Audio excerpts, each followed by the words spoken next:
Hello दोस्तों, आज हम लोग जेंगो में बात करेंगे कैशिंग की कि कैशे क्या होता है इन जेंगो। वैसे जेंगो में कैशे की बात नहीं करते हैं, बात करते हैं हम लोग ओवरऑल वेब वेब डेवलपमेंट में कि कैशे क्या होता है। सभी जगह कॉन्सेप्ट सेम होता है, बस कैशिंग करने का तरीका सभी जगह पर अलग अलग होता है। तो यहाँ पर जेंगो में किस तरीके से करते हैं वह देखेंगे, लेकिन उससे पहले थोड़ा सा इंट्रोडक्शन, कैशिंग क्या होता है इन जनरल।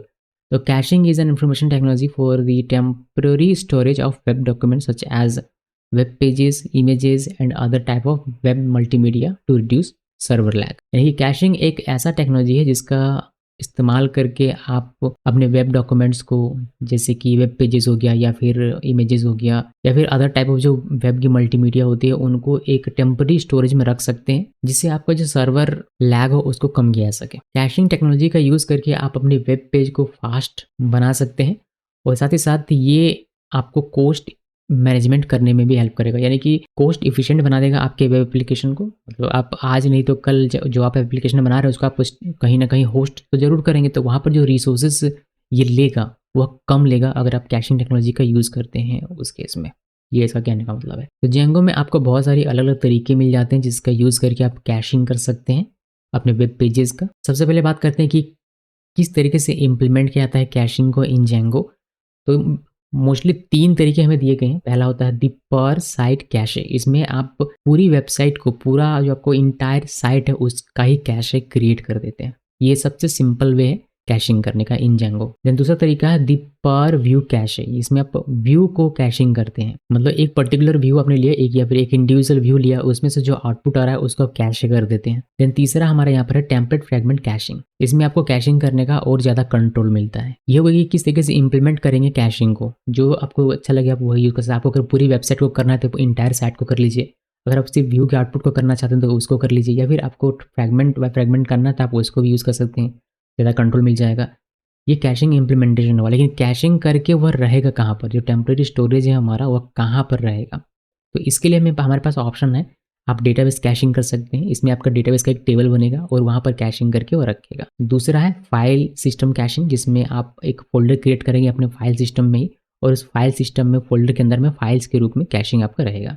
तीसरा होता है लोकल मेमोरी। जो आपका लोकल मेमोरी होता है उसमें आप लोकल मेमोरी कैशिंग करके रख सकते हैं। तो डेटाबेस कैशिंग हो गया, फिर हो गया फाइल सिस्टम कैशिंग, देन हमारा थर्ड वन हो गया लोकल मेमोरी कैशिंग। इसके अलावा आप रेडिस का यूज़ कर सकते हैं अगर कैशिंग करना चाहते हैं और बहुत बड़ा प्रोजेक्ट है, इंटरप्राइज लेवल का आपका एप्लीकेशन है, तो आप चाहें तो रेडिस का इस्तेमाल कर सकते हैं। बट अभी मैं इसमें रेडिस इंक्लूड नहीं कर रहा हूँ, लेकिन आपको रेडिस बताऊंगा जरूर। और साथ ही साथ दोस्तों बताना चाहूँगी रेडिस का एक प्लेलिस्ट सेपरेट है। आपको वह बहुत बड़ा टॉपिक होता है, ऐसे सिर्फ एक वीडियो बनाकर या फिर 10 मिनट के ट्यूटोरियल से वह काम नहीं होता। आपको पूरा प्लेलिस्ट देखना पड़ेगा रेडिस का, तभी आप उसको समझ पाएंगे। सो मैं आपसे रिक्वेस्ट करूँगा अगर आप रेडिस कैशिंग यूज़ करना चाहते हैं तो आप रेडिस का मेरा पूरा प्लेलिस्ट देख लीजिएगा, आपको मिल जाएगा और उसमें आपको सारी जानकारी मिल जाएगी रेडिस से रिलेटेड। लेकिन जेंगो इसका कैसे यूज़ करते हैं वो मैं आपको इसी प्लेलिस्ट में बता दूंगा कभी ना कभी। अभी फिलहाल के लिए database caching, file system caching और लोकल मेमोरी कैशिंग ही हम लोग देखेंगे।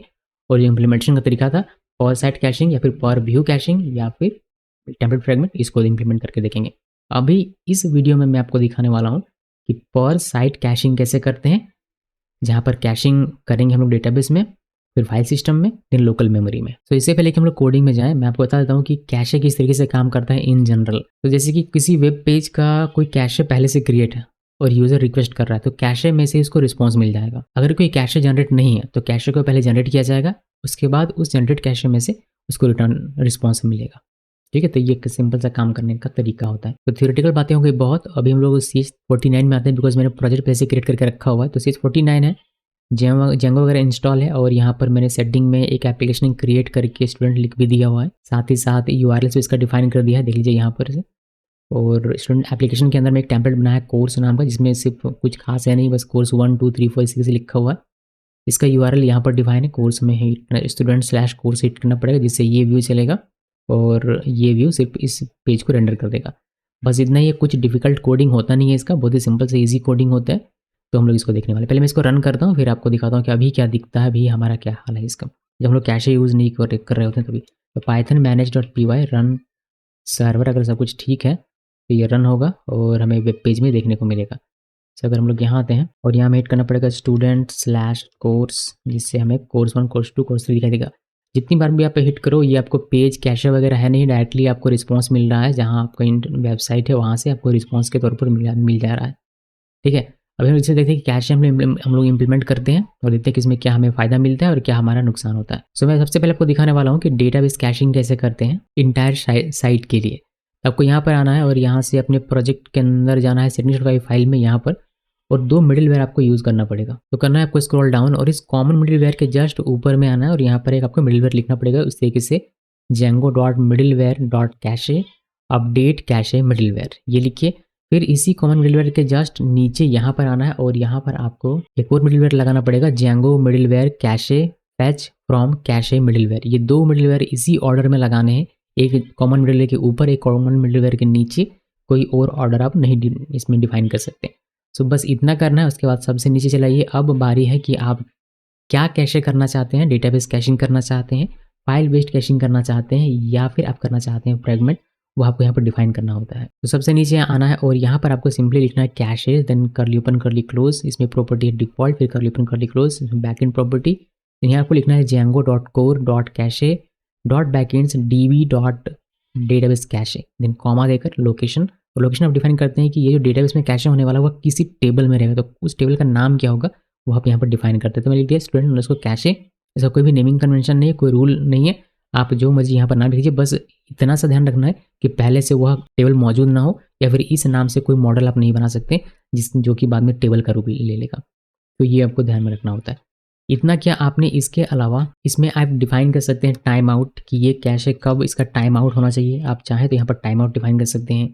आपको इस तरीके से वैल्यू यहाँ पर देना पड़ता है कि आप 60 सेकंड में इसको चाहते हैं कि ये कैशे हमारा एक्सपायर हो जाए, फिर से हमारा जनरेट हो वेब पेज, कैशे हमारा फिर से बने, तो वो आप डिफाइन कर सकते हैं। इसके अलावा आप मैक्स एंट्रीज भी दे सकते हैं कि कितने एंट्रीज आप अलाउ कर रहे हैं, तो वह भी आप चाहें तो मैक्स एंट्रीज को इस तरीके से आप डिफाइन कर सकते हैं। अगर आप करना चाहें ऑप्शन के अंदर में मैक्स एंट्रीज इस तरीके से आती है। टाइम आउट आप यहाँ लिखने के बजाय, मैं ये हटा देता हूँ, यहाँ लिखने के बजाय आप चाहें तो सेटिंग लेवल पर ही यहाँ पर भी दे सकते हैं पूरे प्रोजेक्ट पर। इसके लिए आपको लिखना पड़ेगा कैशे अंडरस्कोर, और यहाँ होता है मिडिलवेयर अंडरस्कोर सेकेंड्स, ये लिखिए इक्वल, जैसे 30 सेकंड के लिए मैंने किया तो 30 मैंने यहाँ पर लिख दिया। 30 सेकंड में ये हमारा कैशे एक्सपायर हो जाएगा और फिर से वो जनरेट करेगा। एक्सपायर करना भी उतना ही इंपॉर्टेंट होता है, वरना आपका क्या होगा, पुराना डेटा कैशे हुआ रहेगा, तो जितने भी आपके व्यूअर हैं, यूज़र हैं, सबको पुराना डेटा वाला कैशे होकर मिलेगा। इसलिए कैशे को ध्यान से यूज़ करना होता है, वरना कभी कभी ये नुकसानदेह हो जाता है बजाय फ़ायदा करने के। तो अगर आप डेटाबेस में कैशे करना चाहते हैं तो आपको यहाँ पर एक्सपायरी लिखना है, ये सभी को लिखना होता है।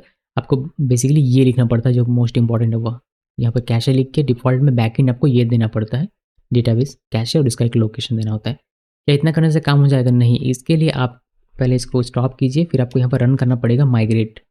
सो यहाँ पर लिखेंगे python manage.py और माइग्रेट, मेक माइग्रेशन भी आप कर सकते हैं पहले। ओके, हमने गड़बड़ कर दिया, हमने मेक नहीं लिखा इसमें, मेक माइग्रेशंस। ये हमने माइग्रेशन किया, नो चेंज डिटेक्टेड। अभी आपको माइग्रेट करना है, यहाँ पर हमने यहाँ लिखा माइग्रेट, और ये सारे टेबल्स में बना के दे देगा। अभी अगर आप देखेंगे यहाँ पर, तो यहाँ आपको स्टूडेंट जो हमने यहाँ पर मेंशन किया है, स्टूडेंट कैशे, इस नाम से कोई भी आपको टेबल यहाँ दिखेगा नहीं। ये ऑथ ग्रुप है, ये सब है, बट कोई भी स्टूडेंट कैशे नाम से कोई भी टेबल नहीं है। तो ये टेबल बनाने के लिए आपको एक अलग से कमांड रन करना पड़ता है यहाँ पर, जो कि मैं आपको दिखा रहा हूँ। देखिए, इसलिए वो लिखना पड़ेगा python manage.py और क्रिएट कैशे टेबल, ये लिखिए, इंटर की प्रेस करते हैं और ये हमारा क्रिएट हो गया होगा। अब अगर आप डेटाबेस में देखेंगे तो यहाँ आपको एक स्टूडेंट कैशे से टेबल मिलेगा। देखिए सबसे नीचे आपको स्टूडेंट कैशे टेबल मिलेगा, जिसमें ये सारे कॉलम है, एक है कैशे की, दूसरा है वैल्यू, और तीसरा है इसका एक्सपायरी डेट टाइम यहाँ पर दिखने को मिलेगा। तो ये कैशे होने के लिए तैयार है। अभी आपको क्या करना है, सिंपली इसमें इसको पहले रन करते हैं, python manage.py और रन सर्वर। ये पूरी वेबसाइट को, यानी कि जितने भी वेब पेजेस होंगे, जितने भी व्यू होंगे, सबको कैशे कर डालेगा। तो यहाँ पर आना है सिंपली, और इसमें कीजिए एक बार रिफ्रेश। जैसे रिफ्रेश करते हैं वैसे आपको एक यहाँ एंट्री मिल जाएगा। देखिए कैशे हो चुका है हमारा। अब 30 सेकंड के अंदर अंदर आप जितनी बार इसको रिफ्रेश करेंगे वो आपको कैशे डेटा से मिल रहा है। इसको प्रूव करने के लिए हम लोग इसके वेब पेज में आ सकते हैं। देखिए टेम्पलेट में आया मैं, और यहाँ से हम लोग ये हटा देते हैं। मैंने ये हटाया, सेव किया, और सिंपली यहाँ पर आते हैं। इसको आप रिफ्रेश करेंगे तो आपको पुराना डेटा ही दिख रहा है। ये 3 और 4 हमने यहाँ से रिमूव कर दिया, मगर यहाँ पर अभी आपको पुराना डेटा ही दिख रहा है। ये 30 सेकंड तक आपको वही पुराना डेटा ही दिखाएगा। 30 सेकंड के बाद जैसे हमारा ये कैशे एक्सपायर होगा यहाँ से, वैसे ये फिर से हिट होगा। जब ये फिर से हिट होगा तो देखिएगा कि कैशे नहीं है, तो फिर से ये रीजनरेट कर देखिए। अभी रीजनरेट कर, मैंने रिफ्रेश किया, ये रीजनरेट करके और फिर से आता है। अब ये 30 सेकंड के लिए फिर से कैशे हो चुका है। यानी कि अगर मैं फिर से वापस इसको लेकर आऊँ तो मुझे ये नया डेटा नहीं दिखेगा, बजाय इसके ये पुराना डेटा मुझे जो कैशे करके रखता है वही दिखाएगा 30 सेकंड तक। 30 सेकंड के बाद फिर से ये हमारा कैश एक्सपायर होगा, देन फिर से हमें हमारे ये नया जनरेट होके हमें नया डेटा देखने को मिलेगा। तो ये इसका ड्रॉबैक हो सकता है। अगर आप जल्दी जल्दी डेटा चेंज कर दें और आप चाहते हैं कि लेटेस्ट डेटा यूज़र को इंस्टेंटली दिखे, तो फिर वहाँ कैशे टेक्निक आपका ये काम नहीं करेगा। ओके जी, तो ये ध्यान में जरूर रखना जब आप कैशे यूज़ करते हैं तो। लेकिन कोई एक ऐसा डेटा होता है जो कि लेट से चेंज होता है, फिर चेंज करने की उतनी आवश्यकता नहीं पड़ती, उसको आप कैशे कर सकते हैं जिससे कि आपका वेबसाइट फास्ट हो जाए। देखिए 30 सेकंड हो गया होगा। यहाँ पर ये हमारा ये जो हमारा है ये यहाँ से डिलीट नहीं होता, ये इसकी एंट्री यहाँ पर रहती है, बट ये यहाँ से एक्सपायर होने के बाद आपको लेटेस्ट डेटा दिखता है। ओके, ये अपडेट होता है यहाँ पर, ये टाइम आपको चेंज होकर दिख जाएगा, लेकिन आपका ये जो एंट्रीज है यहीं पर रहती है। इसको आप क्लीन कर सकते हैं, उसके लिए अलग प्रोसेस होता है, बट वो अभी हम लोग नहीं देख रहे। तो ये डेटाबेस में कैशे कैसे करते हैं वो हमने देखा कि डेटाबेस में टेबल के रूप में यहाँ पर कैशे हमारा हो रहा है, जो कि हम लोगों ने यहाँ पर देखा। अभी देखिए कि फाइल वेस्ट कैसे होगा, तो इसको रहने देते हैं। इसी सेम जगह पर मैं आपको दिखाता हूँ। ये हमारा डेटाबेस कैशे है, मैं यहाँ पर लिख देता हूँ कमेंट के तौर पर, ये हमारा डेटाबेस कैशिंग है, ये ध्यान में रखिए। अभी हम लोग इसको कॉपी पेस्ट करेंगे और सिंपली इसको कर देते हैं कमेंट। ये हमारा अभी भी 30 सेकंड में हमारा एक्सपायर होगा, तो ये टाइम मैं रहने देता हूँ। और यहाँ पर वैसा आपको चेंज करना है, जैसे डिफ़ॉल्ट है बैकएंड है django.core.cache.backends, और यहाँ पर db ये ना लिखकर आपको लिखना पड़ेगा फाइल बेस्ड कैशे।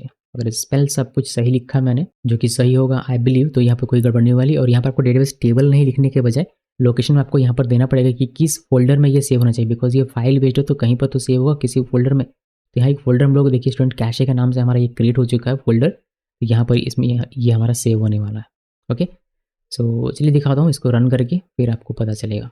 सो अभी डेटाबेस में नहीं होगा, अभी हमारा इस फोल्डर के अंदर होगा। तो आइए यहाँ पर और सिंपली रिफ्रेश करते हैं इसको। जैसे रिफ्रेश किया तो आपको यहाँ पर फाइल्स दिख जाएंगी। देखिए अब 2 फाइल दिख गई। अभी अब इसको यहाँ से हटाइए, रिमूव कीजिए। 30 सेकंड के लिए कैशे हो चुका है, तो यही इसी कैशे में सबको रिटर्न मिलेगा, यानी कि लेटेस्ट डेटा आपको 30 सेकंड तक नहीं मिलने वाला है। 30 सेकंड के बाद आप देखेंगे तो आपको लेटेस्ट डेटा यानी कि जो कि 1 2 सिर्फ होना चाहिए था, वो 1 2 यहाँ पर आपको मिलेगा। ये 30 सेकंड हो गया होगा, तो अभी रिफ्रेश किया तो ये 1 2 दिख रहा है, अभी लेटेस्ट वाला हमें दिख रहा है। तो अभी हम लोग वापस इसको लेकर आएंगे, तो ये 30 सेकंड तक ये 3 4 हमें नहीं दिखेगा, बिकॉज ये कैशे में से आपको डेटा फेच करके दिखा रहा है यहाँ पर। सो ये ध्यान में जरूर रखिएगा जब भी आप कैशे यूज़ करते हैं। तो ये है दोस्तों फाइल बेस्ड यूज़ करना। तो कभी कभी क्या होता है कि यहाँ पर आपको पूरा पाथ लिखना पड़ेगा, यानी कि सी ड्राइव के अंदर में, ये कहाँ पर है, सी ड्राइव के अंदर में हमारे जेंगो 5 नाम के फोल्डर के अंदर में, फिर CH49 फोल्डर के अंदर में है। तो ये जो लोकेशन है ये आपको थोड़ा सा अलग तरीके से लिखना पड़ सकता है। मीन्स आप इसको कॉपी करेंगे, कॉपी पाथ, इस तरीके से कॉपी पाथ किया और यहाँ पर आप इसको डिलीट कीजिए और सिंपली मैं इसको स्टॉप कर देता हूँ कुछ देर के लिए और यहाँ पर पेस्ट कर दीजिए। तो इस तरीके से भी आपको लिखना पड़ सकता है कभी कभी। इसके अलावा अगर आप लिनक्स वगैरह में तो आपको चांसेस हैं कि आपको कुछ इस तरीके से लिखना पड़ सकता है। ये कुछ इस तरीके से देखिए, इसे लिखा, फिर वार लिखा, फिर टैम्प लिखा, और ये हमारा जेंगो के अंदर में then CH49 then student cache, इस तरीके से भी आपको लिखना पड़ सकता है। तो अलग अलग जगहों पर अलग OS जो भी यूज़ होता है, बिकॉज ये फाइल सिस्टम पर है, तो वहाँ पर आपको अलग अलग तरीके से लिखना पड़ सकता है। यहाँ पर हो सकता है कि आपको DIR बेस DIR करके लिखना पड़े, तो वह भी हो सकता है, आप वैसे भी यहाँ पर लिख सकते हैं। ओके, तो ये ध्यान में रखिएगा जरूर जब भी आप फाइल बेस्ड सिस्टम का यूज़ करते हैं तभी। इसके बाद हम लोग देखेंगे कि लोकल मेमोरी कैसे यूज़ करते हैं। यहाँ पर मैं कमेंट लिख देता हूँ, ये फाइल बेस्ड कैशिंग है, ये फाइल बेस्ड हमारा कैशिंग था। अभी इसी को कॉपी करना है और पेस्ट करना है लोकल मेमोरी कैशिंग के लिए। यहाँ पर मैं कमेंट लिख देता हूँ अभी लोकल मेमोरी कैशिंग, और इसको कमेंट कर दूंगा मैं, बिकॉज यहाँ डेटाबेस हमने देखा था, यहाँ पर हमने फाइल बेस्ड देखा, अभी हम लोग देख रहे हैं यहाँ पर लोकल मेमोरी। बहुत ही ईजी है, बस यहाँ पर चेंज करना पड़ रहा है, बाकी सारे काम ऑटोमेटिकली हमारे मिडिलवेयर से बाकी सारी चीज़ों से हो रही है। सबको क्या करना है, आपको यहाँ पर बस ये फाइल बेस्ड से लेकर यहाँ से यहाँ तक आपको चेंज करना है, जिसमें आपको लोकल मेम लिखना है, माफ कीजिएगा लॉक LOC लॉक MEM ये लिखना है, और यहाँ लॉक मेम कैश ये लिखना है। फिर आप यहाँ पर लोकेशन लिख सकते हैं कि लोकल मेमोरी में कहाँ पर हुई, ये हटा देते हैं यहाँ पर। सो बस यही नाम आप लिखना चाहते लीजिए, कोई भी नाम लिख सकते हैं, वैसे ये लोकल मेमोरी पे होगा। python manage.py रन सर्वर, वापस इसको करेंगे रन, तो ये मैंने किया रन। यहाँ पर आइए, और अभी हमारा जो इसमें कोर्स है वो 4 है, तो आपको यहाँ पर लोकल मेमोरी में चूँकि दिखेगा तो 4 दिखेगा। अभी ये कैशे हो चुका है, यहाँ से आप इसको रिमूव भी कर देते हैं, सेव कर दिया, तो यहाँ पर आपको 4 ही दिखेगा 30 सेकंड के लिए, बिकॉज ये कैशे से आपका डेटा ले रहा है बस आपके वेब पेज से रीजनरेट करके। आपके रिस्पॉन्स आपको वेब पेज से मिलता तो लेटेस्ट वाला मिलता, बट यहाँ से नहीं मिल रहा, आपको मिल रहा है कैशे से, जिस वजह से जो इसने कैशे किया था लास्ट टाइम वह आपको दिखा रहा है यहाँ पर, जो कि 1 2 3 4 है। ये 30 सेकंड में एक्सपायर हो जाएगा हमारा कैशे, फिर से ये जनरेट करेगा तो वेब पेज के पास जाएगा, यहाँ 1 2 मिलेगा, जिससे आपको 1 2 यानी कि लेटेस्ट डेटा देखने को मिलेगा। 30 सेकंड देखिए 30 सेकंड हो गया, आपको 1 2 देखने को मिल रहा है। अभी अगर आप यहाँ पर 3 4 लेकर आते हैं तो ये 3 4 नहीं मिलेगा, बजाय 1 2 मिलेगा 30 सेकंड के लिए। सो ये है दोस्तों लोकल मेमोरी में अगर आपको कैशिंग करना है तो कैसे करेंगे। सो करते हैं नीचे और इसको भी क्लोज कर देता हूँ, इसका कोई काम नहीं है, इसको स्टॉप कर देते हैं और ये हमने लोकल मेमोरी के लिए देख लिया। तो मैं इसको कर देता हूँ कमेंट, बिकॉज आप यहाँ डेटाबेस से शुरू कीजिएगा। ओके, तो यहाँ से शुरू करना है। यहाँ पर आपको अपना जो भी होता है सेकंड, जितने सेकंड आपको एक्सपायर करना है वो आप लिख सकते हैं। तो डेटाबेस कैशिंग हो गया, फाइल बेस्ड कैशिंग हो गया और लोकल मेमोरी कैशिंग हो गया। इसके अलावा आपको एक डमी कैशिंग मिलता है जो डेवलपमेंट के लिए जेंगो कहता है कि आप यूज़ कर सकते हैं, बट ये कोई कैशे इंप्लीमेंट नहीं करता, ये बस एक इंटरफेस इंप्लीमेंट कर देता है आपके लिए। बट वो मैं आपको दिखा नहीं रहा बिकॉज वो ज़्यादा यूजफुल है नहीं। यहाँ पर आपको क्या लिखना पड़ता है, यहाँ पर डमी के लिए आपको लिखना पड़ता है डमी डॉट डमी कैशे, बस और कुछ नहीं। ये लोकेशन वगैरह उसमें डिफाइन करने की आवश्यकता नहीं पड़ती, बट वो इंपॉर्टेंट नहीं है, वो डेवलपमेंट के लिए और वो अपने को देखने का नहीं। तो डेटाबेस कैशिंग अगर आप यूज़ करते हैं तो डेटाबेस में आपका जाकर सेव होता है। तो इसमें एक चीज़ आपको ध्यान में रखना पड़ता है कि आपका जो भी डेटाबेस में यहाँ कैशे एक्सपायर हो रहा है उसको क्लीन करना आपकी जिम्मेदारी बनेगी। तो एक काम आपको ये ध्यान में रखना पड़ेगा, अगर फाइल बेस्ड कैशिंग आप यूज़ करते हैं तो यहाँ भी अगर आपका फाइल बहुत मतलब कैशिंग बहुत ज़्यादा होता है तो ये फाइल आपको भर जाएगा पूरा का पूरा, तो ये आपके लिए प्रॉब्लमेटिक हो सकता है। तो ये भी आपको ध्यान में रखना पड़ेगा। और आपका लोकल मेमोरी पे लोकल मेमोरी आपका कितना है उसके बेस पर आपको ये कैशे करके देगा। तो तीनों का अपने अपने मेरिट और डीमेरिट है जो भी हमने देखा। तीनों को ध्यान में रखते हुए, मतलब सब सारी बातों को ध्यान में रखते हुए कौन सा आपको यूज़ करना है वो आप खुद को डिसाइड करना पड़ेगा। अदरवाइज आप यूज़ कर सकते हैं रेडिस, जो मैंने आपको यहाँ नहीं बताया बट मैं आपको बताऊँगा ज़रूर। मेरा रेडिस का प्लेलिस्ट फॉलो कर सकते हैं, मैं आपको दिखाता हूँ रेडिस का प्लेलिस्ट आप कहाँ से फॉलो कर सकते हैं। तो आपको ना मेरे चैनल में सब्सक्राइब करना बिल्कुल नहीं भूलना है, प्लेलिस्ट वाले टैब में क्लिक करना है और यहाँ पर रेडिस का प्लेलिस्ट आपको मिल जाएगा। देखिए रेडिस ये इन मेमोरी डेटाबेस होता है। तो complete Redis basic to advance ये एक वीडियो देखिए, फिर आप अगर और डिटेल में जाना चाहते हैं और देख सकते हैं। और यहाँ पर मैंने बताया है एक्चुअली किसका नोड जेएस का लेकर देख लीजिए, यहाँ पर ये कैसे आप फास्टर कर सकते हैं अपने एप्लीकेशन को। सो आप चाहें तो इसको देख सकते हैं अगर नोड जेएस वाले जो होते हैं वो। मैंने जेंगो के लिए नहीं बताया, मैं जेंगो के लिए इस प्लेलिस्ट में बता दूंगा और यहाँ भी उसको ऐड कर दूंगा इनकेस आवश्यकता पड़ती है तो। सो इसको फॉलो करना बहुत ज़रूरी है अगर आप रेडिस के साथ कैशिंग करना चाहते हैं उस केस में। तो दोस्तों इस वीडियो में हमने देखा कि इंटायर वेबसाइट को कैसे आप कैशे कर सकते हैं, जहाँ पर हमने देखा कि डेटाबेस कैशिंग कैसे करते हैं, फाइल बेस्ड कैशिंग कैसे करते हैं और लोकल मेमोरी कैशिंग कैसे करते हैं। नेक्स्ट वीडियो में आपको बताऊंगा पर व्यू कैशिंग आप कैसे करते हैं इन तीनों का यूज़ करके। अगर इस वीडियो में इतना ही है, इस वीडियो को देखने के लिए सबका बहुत बहुत धन्यवाद।